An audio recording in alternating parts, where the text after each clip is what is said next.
বলছে? বলছে চৌখাট পরিবর্তন করতে।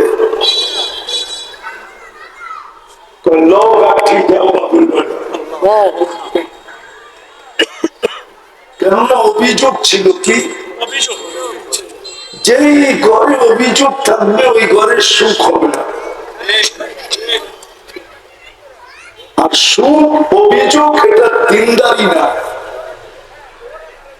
এটা দিনী পরিবেশের অন্তর্ভুক্ত না, মানুষের পরিবেশের অন্তর্ভুক্ত না।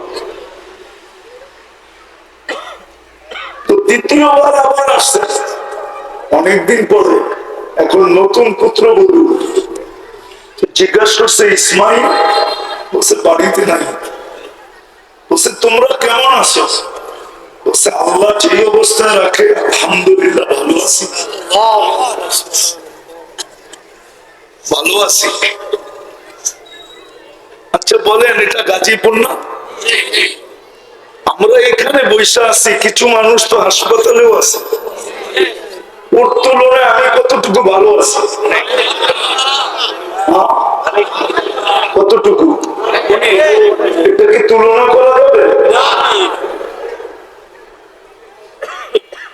ইসমাইল আলাইহিস সালামের স্ত্রী বলছে যে অবস্থায় আছি আলহামদুলিল্লাহ। তো বলছে ইসমাইল আসলে আমার সালাম দিও, আর বলল চৌখাট যেন পরিবর্তন না করে। তো যখন বিকালে ফিরে আসছে, তো আবারও ওই কাহিনী, যেরকম বৃদ্ধ আসছিল। তো বলছে উনি তো আমার আব্বা খলিলুল্লাহ। কি জিজ্ঞাসা করছে, কি বলছে? বলে তোমাকে সালাম দিছে। বলে আর কি জিজ্ঞাসা করছে? বলে আমাদের অবস্থা কি বলছো? বলছে যে অবস্থায় বেঁচে তো আছি আলহামদুলিল্লাহ ভালো আছি। বলে আব্বা কি বলছে? বলছে চৌখাট যেন পরিবর্তন না করা হয়। বলছে মরণ পর্যন্ত তুমি আমার স্ত্রী থাকবে। যেটা আমি বুঝাইতেছিলাম, আমাদের ঘরে যদি এই দুটা জিনিস না থাকতো, চাহিদা, পাওয়ার জন্য চাহিদা, না পাওয়ার বিরুদ্ধে, এর বিপরীতে যদি দুটা জিনিস থাকতো, এর বিপরীতে যদি দুটা জিনিস থাকতো, যেমনই পাইলাম, যত দামেরই পাইলাম, যেই কোয়ালিটিরই পাইলাম, আলহামদুলিল্লাহ বললাম। করালারা যদি আলহামদুলিল্লাহ বলতো, যেমনই পেল, যত দামেরই পেল, যেই কোয়ালিটিরই পেল, আলহামদুলিল্লাহ যদি বলতো।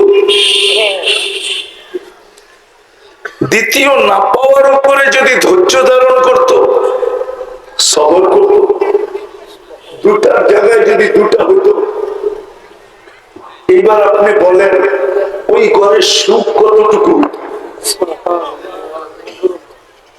একটু ধারণা করেন।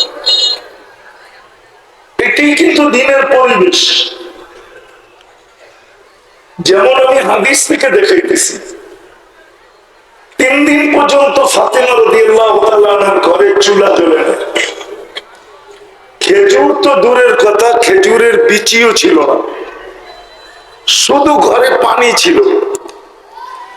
চতুর্থ দিন সকালে যখন আলী রাদিয়াল্লাহু তাআলা ঘর থেকে বাহির হইতেছে, ফাতেমা রাদিয়াল্লাহু তাআলা আনহাকে বলতেছিল, ফাতেমা দোয়া করো আজকে যেন কিছু জোটে। কেন হাসান হুসাইন খুদায় কাতর। তো ফাতেমা রাদিয়াল্লাহু তাআলা আনহা অপেক্ষা করতেছিলেন, হয়তো আজকে কিছু জুটতে পারে। কিন্তু সকাল গড়ায়া দুপুর, দুপুর গড়ায়া বিকাল,